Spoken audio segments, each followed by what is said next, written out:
Is it worth dying to make change? Yes, the question is yes. I mean, you're going to die anyway. One thing's for certain, you're going to die sooner or later. You do not let the fear of death come in the way of what you believe is your mission in life.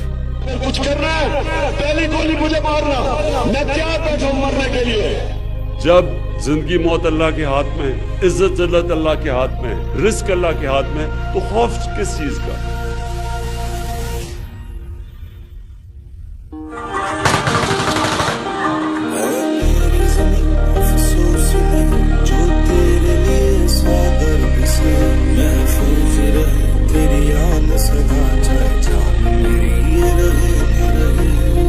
वो 70 साल का आदमी इनसे हार नहीं माना। जिसको ये ताने देते थे वो इन सब से दलेर निकला। उसने कहा था कि अगर गोली चलानी हो तो सबसे पहले मुझ पर चलाना। उसने गोली खाकर दिखाई। उसने गोली खाने के बाद डट कर खड़े होकर दिखाया। When I entered politics, I actually had conquered my fear of dying.